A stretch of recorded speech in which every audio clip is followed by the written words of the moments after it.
Oh yes, hello everybody and welcome back to Sprinter Van Conversions. In today's video I want to talk to you about my 4x4, my Mitsubishi Shogun 2006 long wheelbase, and I want to talk to you about why I think this truck is probably the best 4x4 you can possibly get for having some fun and getting muddy.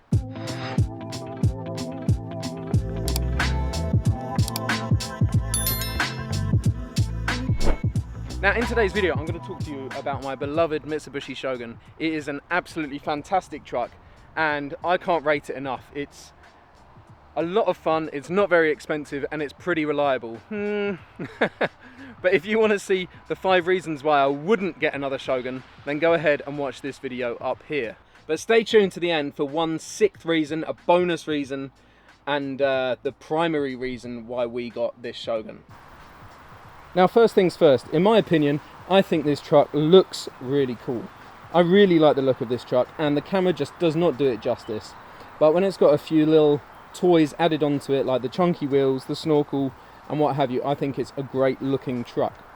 These vehicles of course were made as Chelsea tractors, and if you're not familiar with that term, that's a term we use for people that have 4x4s and live in cities and yeah, show off in their expensive bits of kit. But back in the day, this was a Chelsea tractor. After all, the number plate does say Couture Cars on it, would you believe? But yeah, this is not a Chelsea tractor anymore. This is a proper four-wheel drive. And as I said, first point, I think it looks great. Now, the next thing I want to talk about in the truck is the transmission. Now, my Shogun is an automatic. It's a 5-speed automatic, which is okay. I actually really enjoy driving an automatic on the road, and it's no effort off-roading because this truck has got fantastic traction control. And the earlier Shoguns had locking differentials and what have you. This one doesn't need it because the traction control is so good, and Mitsubishi dumped the locking differentials in exchange of traction control. Next to the gearbox selector, you can see here we've got the transfer box selector. So here we've got 2-wheel drive high, 4-wheel drive high, 4-wheel drive high locked center, and then we've got 4-wheel drive low locked center diff. These are basically your off-road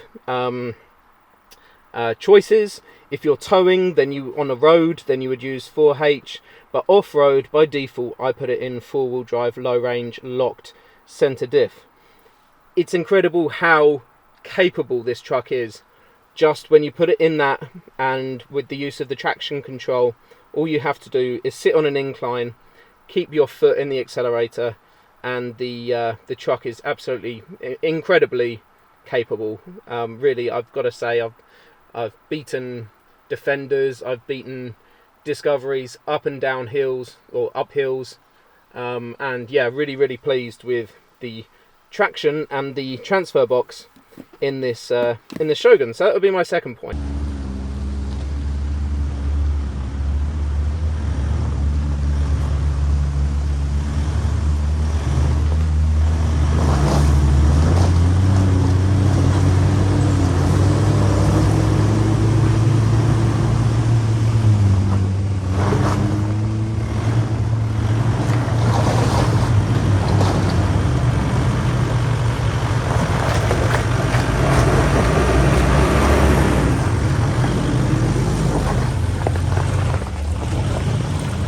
My fourth point on why I think you should get a Shogun is the price.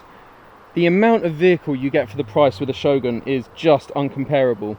Because they're so reliable, because they're so capable, and because they're so cheap, I think they are the best value 4x4 that you can get on the market. At least that's the case here in the UK. I don't know about elsewhere in the world, but this truck cost me £1,700.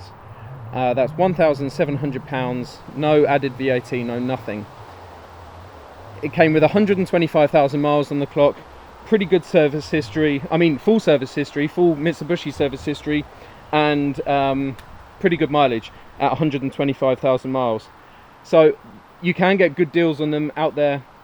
Most of them run about £3,000 or £4,000 of this era, of this shape, of this condition.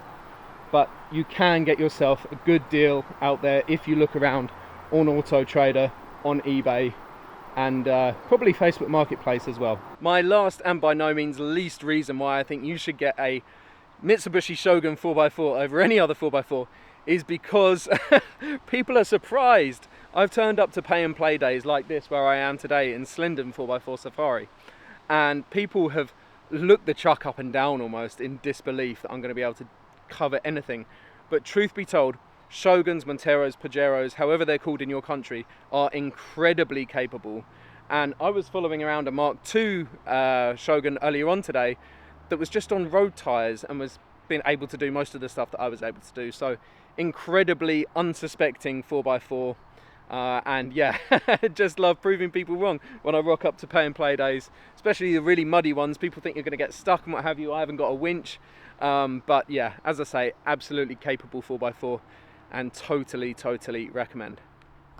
Okay guys, I hope you enjoyed that video. 5 reasons why I think you should buy a Shogun. However, there is one bonus thing that I promised you at the beginning of the video. And this was probably my primary reason for buying a Shogun 4x4 as opposed to any other 4x4. Behind the front seats to the back door is over 6 foot. And I've been able to build a camper setup in the back of the van. Oh, I always say van. In the back of the truck, folding down the back seats, and I can get a full-size double bed mattress in there, which is fantastic for going, you know, nights away in Wales or whatever. Highly recommend getting a truck that you can convert into some sort of overlander, camper style thing. It just opens up your opportunities of where you can go off-roading and travel on a bit of a budget. So then this is basically it. It is a full-size double bed. I've got an IKEA mattress under here. You guys know I love a proper good night's sleep. You can see the mattress here. It's like 15 centimeters deep. So really comfortable, and it's on a frame I built out of some ply and some timber.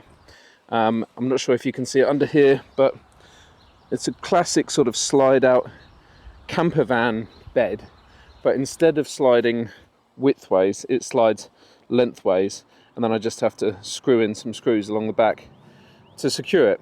Now this bed setup does mean that you can keep the back seat in, which is really handy. So the back seat is in there, folded down. So if I wanted, I could fold up the mattress to the roof, slide back the bed, which is under there, and then put the back seats up. This is basically the bed setup. It's pretty simple, but it's really comfortable. And the reason that I went with a long wheelbase Shogun instead of any other 4x4 is that from the back of the front seats to the back of the truck, the back door, that is just over 6 foot, and since I'm 6 foot I fit in there perfectly, and honestly it's really such a comfy night's sleep. Thanks again for joining in this video everybody. I hope you've enjoyed it. I hope I've inspired you to get a Shogun, but for the sake of true transparency, if you want to see my reasons that I don't want to say hate, but if you want to see my reasons why you should be cautious about getting a Shogun, then go ahead up here and click the video. I will release that next week if I haven't already. Tune back in with me again when I'm going to be showing you our latest Sprinter build. And yeah, don't forget to give us a thumbs up, subscribe, and we'll see you in the next one. Keep safe. Bye-bye.